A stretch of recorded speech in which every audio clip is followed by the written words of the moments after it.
Итак, всем привет, дорогие друзья! Сегодня вы узнаете в этом видео нечто невероятное. Я думаю, кто в курсе уже знают и наслышан, что совсем скоро заканчивается этап особого рынка, когда биткоин в скором времени приобретет коррекцию и будет, естественно, падать в цене. И все инвестора,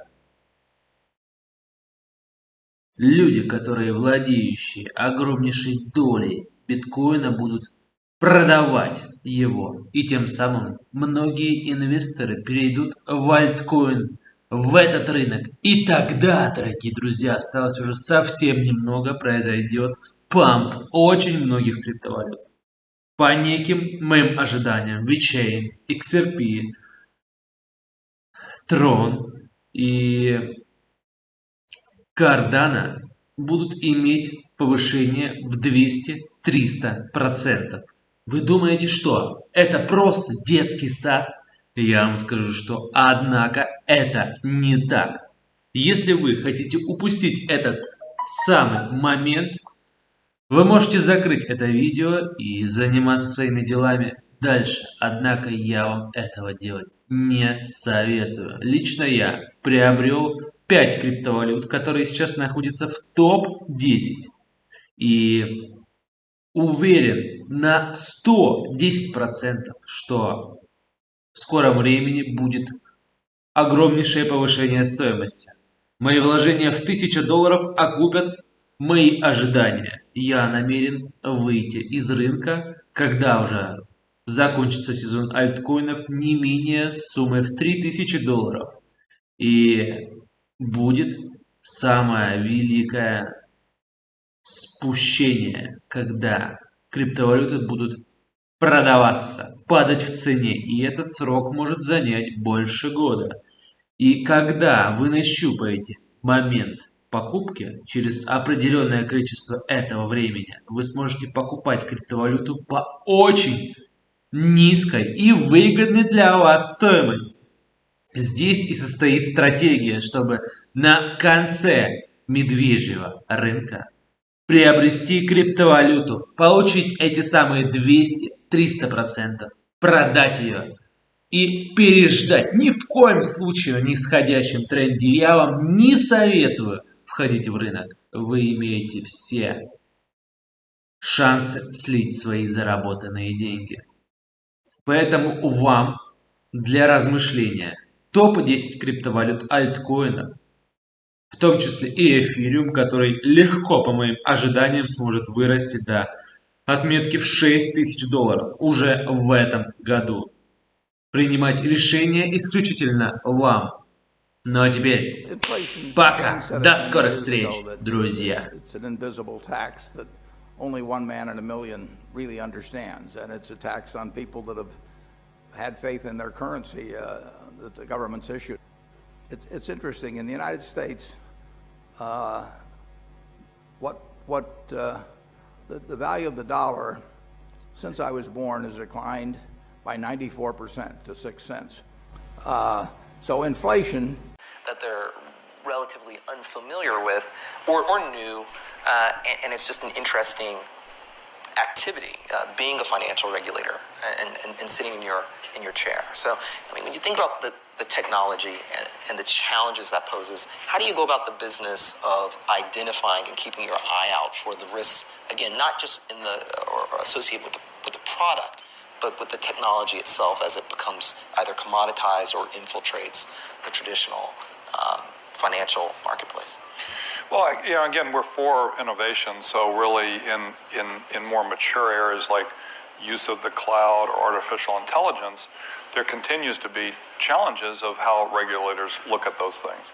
Does the cloud represent a higher degree of cyber risk? Is artificial intelligence, if you use it, do you perhaps violate concepts of fair lending or disparate impact that are concepts the CFPB has? So all these are questions that really need to be solved. So I consider that kind of the crypto's kind of the new thing.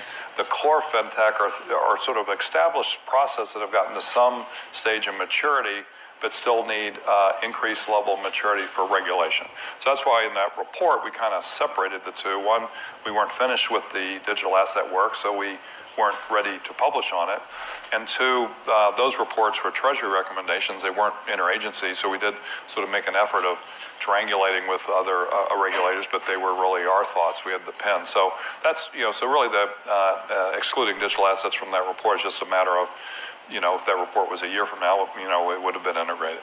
But I do think it's important to look at the nature of fintech, and these are fairly traditional, addressing fairly traditional financial services needs. It's sort of, in some ways, a disruptive marketing technique. It can be a disruptive credit analysis technique. Speed to market innovation can be quicker, but it's largely sort of overlapping with what we would all consider traditional financial services. Crypto, digital, blockchain technology is like a whole nother step. So I guess the first thing is to get the first phase right, and I think we put out a framework that we're moving forward on. I think on digital, so 3 to 5 years is tricky. If you'd said 30 years, I think I'd give you a more accurate vision. I think 3 to 5 years has a lot of dependencies on, does our economy reopen in the next 6 months? What happens with the presidential election? What happens with China on various immediate issues of national security? So, but what I would say is, if you kind of assume a steady state on all of those things, what I think will happen is 3 to 5 years from now, I think banks will be connecting to blockchains the same way that they connect to SWIFT and ACH and other networks. Right. Once they do that, the nature of banking will begin to change, because while banking will always, I believe, be the key on-ramp and the key value-add service provider in people's financial services lives, they will not be the bottleneck of the transaction of financial services. Instead, they will be nodes on a network along with a lot of other nodes, many of which won't be banks. And that will really change, I think, and allow banks to focus on what they're best at and what we really need them to do. So I think that will happen for sure. I do think that in a world of geopolitical instability, crypto assets in general will grow and become a more significant part of people's lives. That's one of the reasons why, I believe Bitcoin prices are going up in an environment of perceived instability, as people start to believe that the sovereigns are, maybe not as trustworthy as they once were. Bitcoin is not generated by any sovereign. Maybe that's a thing to hang on to. So I think you'll see more of that. But over time, the world tends toward more stability, right? Things reach equilibriums.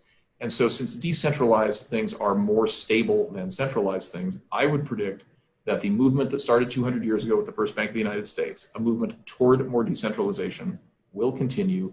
Banks will adapt to that. They will add value to that, and the world will go on. But it'll go on in a cheaper, faster, more accessible way than it has before. And that'll be through the good work of people like you. So that would be my view. It's awesome. The money movement continues. Appropriate for XRP. There's a lawsuit hanging over Ripple right now. A group of people are saying that XRP and Ripple are sort of tied together, and that they, XRP could consider it an unregistered security. What would you say to them? Well, it's pending litigation, so I'll probably be a little bit